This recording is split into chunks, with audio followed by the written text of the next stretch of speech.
Hi, it's Chad with Heirloom Farm and Forge, and today we're going to grow some shrooms. Not the kind that makes you see purple elephants and stuff. The kind that's good for you. Come on, let's go. So I purchased some of these mushroom grow bags online. It has a little filter patch in there. You kind of need that because it allows some air in there because it needs a little bit of air, but it doesn't allow for competing funguses that are in the air everywhere to get in there and or to contaminate your mushrooms. So open this guy up, and I'm using hardwood pellets here. So we're going to do 5 cups of hardwood pellets.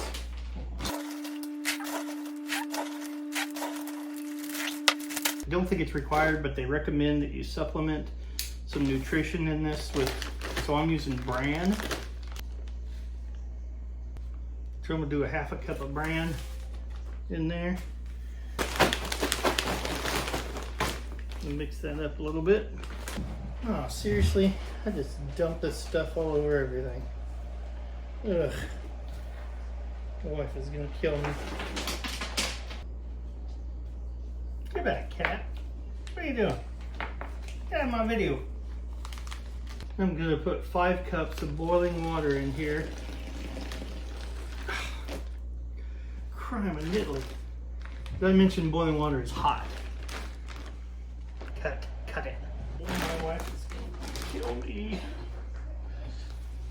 Uh-oh, it's making the table change colors.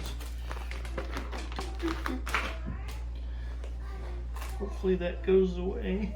I'm going to take the bag and just roll it down a little bit with air trapped in it and take it. Still hot. Mix thoroughly. Be smart to wear the leather gloves doing this, but I'm not all that smart. I'm going to take it and fold it over tight, fold it back, and set it upside down. And so what that boiling water is doing is sterilizing the substrate that the mycelium fungus is going to grow on, and it's also moisturizing the substrate. You know, obviously mushrooms need moisture to grow, and but shiitake are susceptible to competition, and so you really have to sterilize that on shiitakes. Then you have to let them cool to room temperature. You don't try to put that mycelium in with this or it'll kill it immediately. They say to let it sit for 12 hours. I'm gonna let it sit overnight. Oh, seriously. Now for oyster mushrooms, these particularly are blue oyster mushrooms. We're going to do the same thing. Bran's not necessary, but we've got a bunch of this stuff left over, so we're going to use it as well. So same thing, 5 cups of hardwood pellets.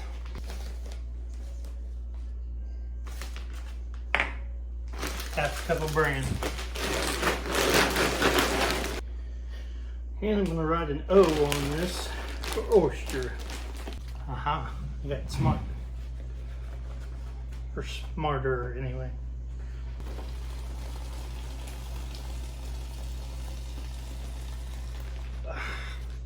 Still spilled the water. You know, there was one guy on the video, took like a milk jug, cut the top and bottom out of it and put it in there to hold the bag open. He called it a funnel, and I thought, why do you need a funnel? You got this big old bag with a big old open end. Now I understand why he did it. It's a good idea. Now I'm going to make my bucket for my straw spawn. I'm going to drill holes, just about every 6 inches. And this is a food grade bucket. I have sanitized it. Okay, there we have it. And this is only a 3-gallon bucket because it's the only food grade bucket that I had on hand. And this was kind of a last minute thing that I decided I wanted to try the straw and bucket method as well. You could do sawdust spawn in the bucket also. We gotta find a lid for this thing. So my wife strongly suggested that I do the rest of this outside. So we'll do it out here on the driveway. I had some leftover straw from garden mulch, so I'm gonna use that. I'm gonna put it in the bucket to find out the volume, and then I'm gonna transfer it to this bucket so I could dump the boiling water in there and it not just run out the holes. Let's see how much straw. Can you imagine the mess I would have made in the dining room for this? Oh, I'm so smart.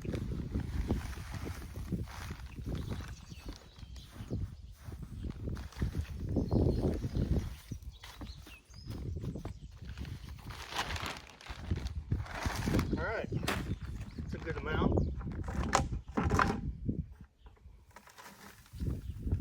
I dump my boiling water on it. This time you want to saturate it. So I'm going to do 2 or 3 of these, and then we'll drain the extra water off. That's number 4. And we'll let this sit overnight and cool down. Then we'll inoculate it with our grain spawn tomorrow. So now it's the next day, and I got my shiitake grain spawn from Northport. Not sponsored, not affiliated. And I'm just going to take 1 cup of the grain spawn and put it into my substrate. First I'm going to break it up.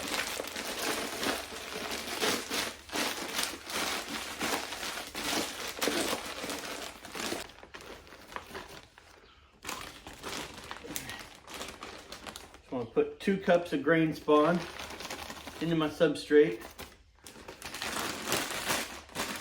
I'm going to fold this over, try to keep any natural fungi from getting in there. I'm going to roll my top down. I'm going to break up this substrate also. I'm going to try to mix this grain spawn in thoroughly, which is not that easy to do with all this in there, but put a little clamp on here. Now put it on the shelf inside the air-conditioned shop at about 72 degrees and let that grain spawn colonize this whole bag. So I figured out a little trick. When you dump these 2 cups on the top of this, it's really hard to mix it all the way down in there. So a little trick that I've learned, after you break this block up, kind of turn it on its side without dumping everything out. Make a little channel down through it.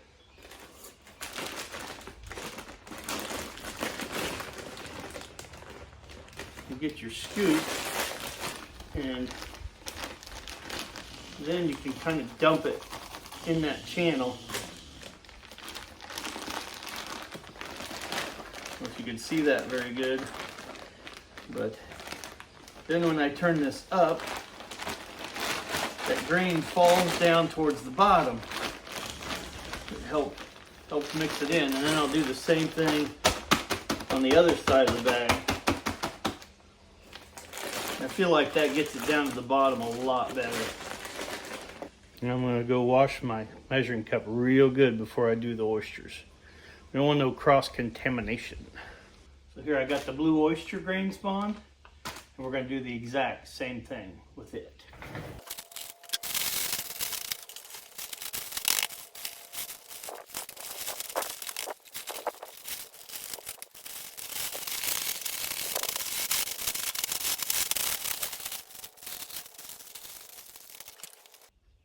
Now for the bucket method on straw. Don't make fun of my pink bucket. It's my daughter's. So I'm going to go dump the water off of this, and then we're going to inoculate it into the other bucket. Okay. So I wash my hands real good. I'm going to grab a couple handfuls of straw, put in the bucket, And I'm going to do a heaping cup of grain spawn. Spread it out into layers. A couple more handfuls of straw.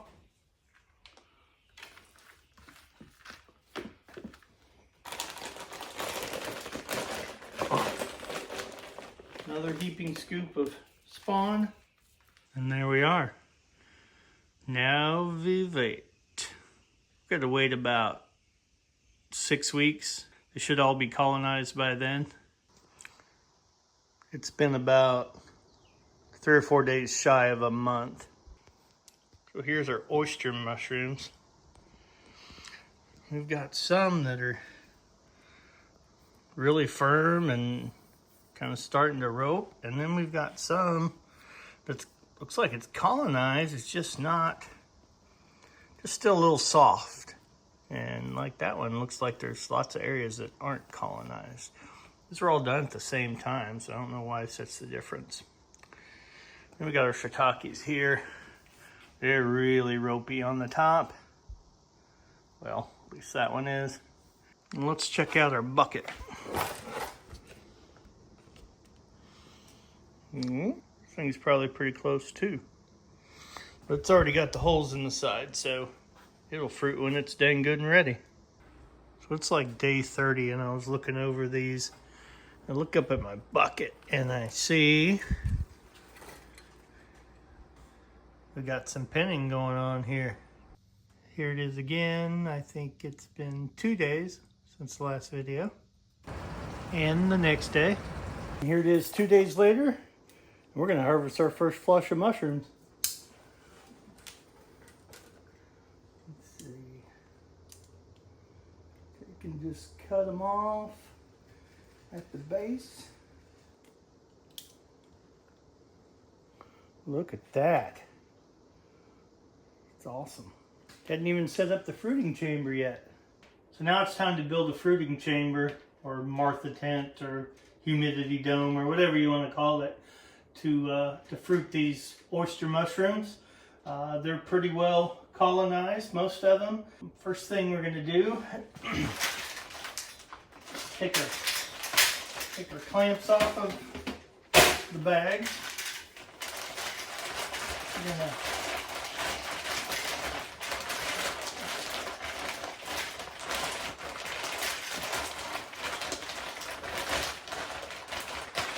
fold this down tight.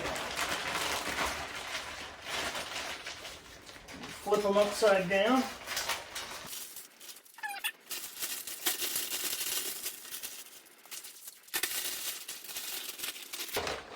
Oh man, they're kind of starting to pin on the top already.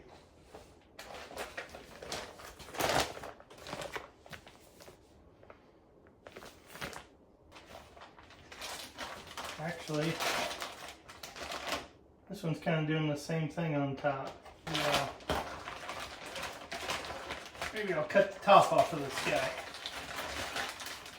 So really, we just have one that we're going to cut an X in.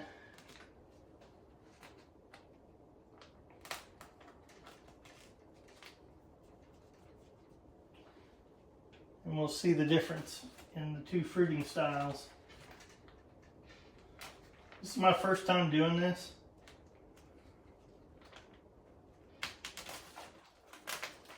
But I don't think it's rocket science. So I just got some painter's plastic. I got it big enough to go all the way around this thing. And then some.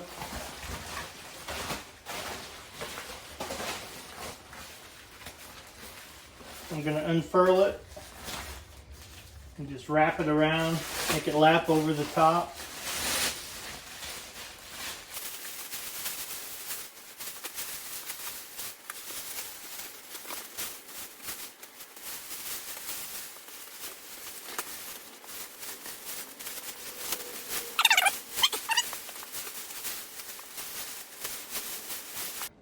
Where'd my duct tape go?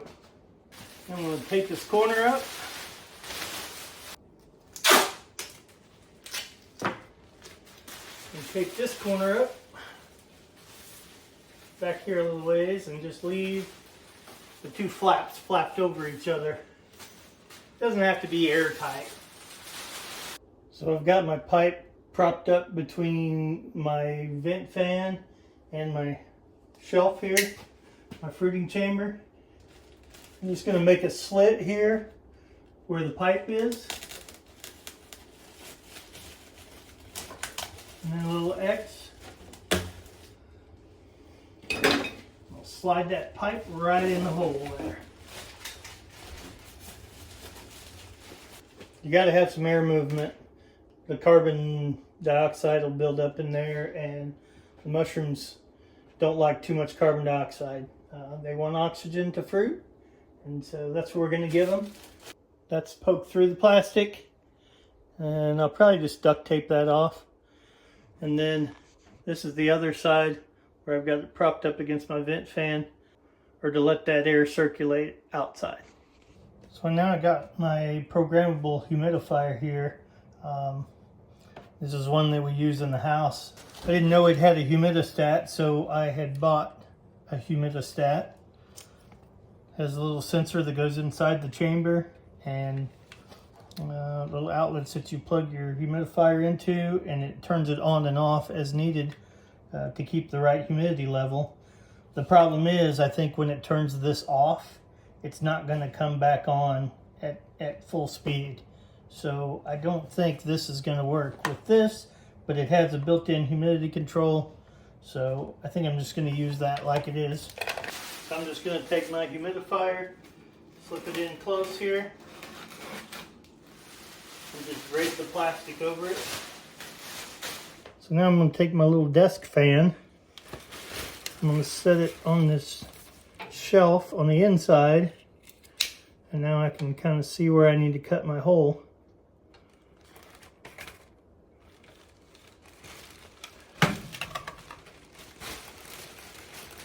And then I'm going to duct tape it to the plastic. What that's going to do is going to force air into the chamber from outside, creating pressure in there that's going to also push air out our vent pipe. Yes, it's going to push some of the humidity out also, but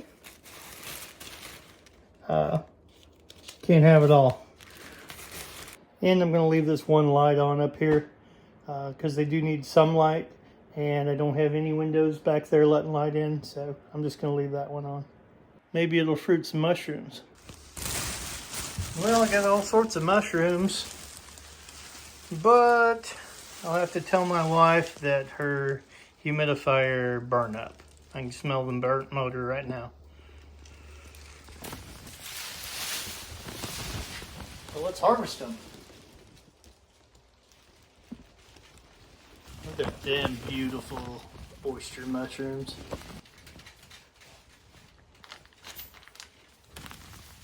Mmm.